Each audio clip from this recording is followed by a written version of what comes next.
Hello बच्चों, let's read this question. The question say that the stability of the following alkali metal chloride follows the order. अब इसके regarding बच्चों यहाँ पर चार ऑप्शन गिवन है, इन चारों में से करेक्ट को आइडेंटिफाई करना है। तो सबसे पहले समझेंगे बच्चों की कॉन्सेप्ट। की कॉन्सेप्ट क्या होगा बच्चों? यहाँ पर की कॉन्सेप्ट होगा stability of alkali metal chloride. Stability of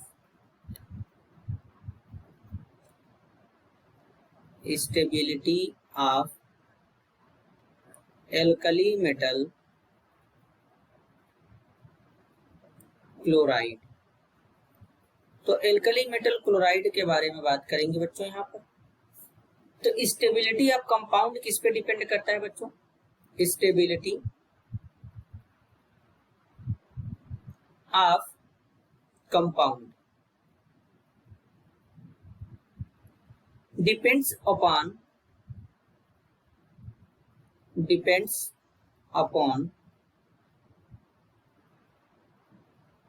its enthalpy of formation।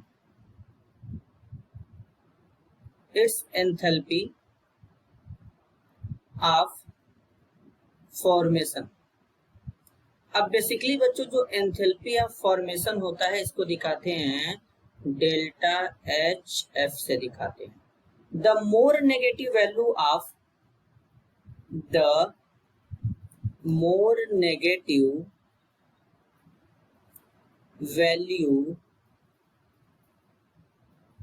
Of delta H F show more stability of a compound। show more stability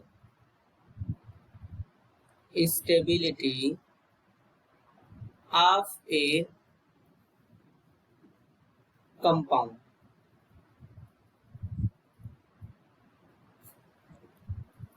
KCl is more stable and LiCl is least stable।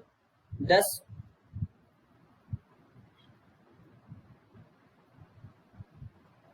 KCl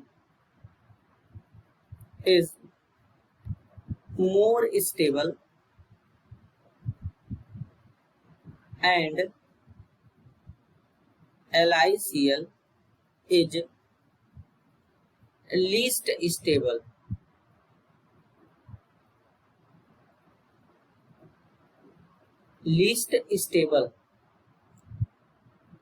अब basically बच्चों यहाँ पर बात करेंगे delta H F. इनके थोड़ा data की बात करेंगे बच्चों, इनका डाटा किस तरीके से है। Delta H F for LiCl। तो LiCl के लिए जो डेल्टा एच एफ होता है -408.8 किलो जूल। 8 यहाँ पर किलो जूल होगा बच्चों पर मोल, इस तरीके से। अब बेसिकली बच्चों यहाँ पर बात करेंगे डेल्टा एच एफ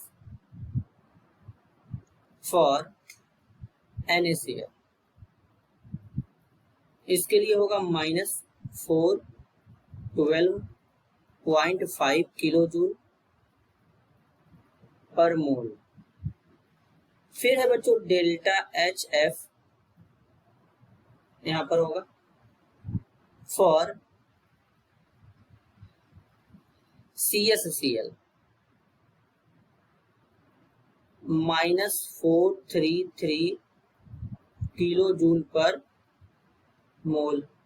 फिर होगा बच्चों डेल्टा एच एफ फॉर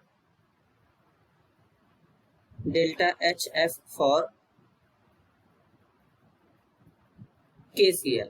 तो KCl के लिए यहाँ पे लिखेंगे बच्चों -436 किलो जूल पर मोल, ये बच्चों होगा।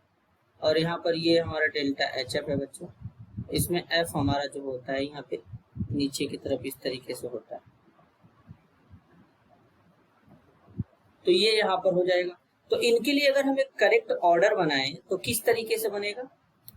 KCl, फिर यहाँ पे क्या होगा CSCl हो जाएगा बच्चों, फिर यहाँ पे क्या हो जाएगा NaCl हो जाएगा, फिर यहाँ पे क्या हो जाएगा, LiCl हो जाएगा। तो इस तरीके का यहाँ पर ऑर्डर बच्चों जो है वो निकल करके आएगा। तो अब हमको देखना है कि इस तरीके का ऑर्डर कहाँ शो हो रहा है, ऑप्शन डी में। तो करेक्ट आंसर होगा option D. This is your answer. I hope you understood it well. All the best.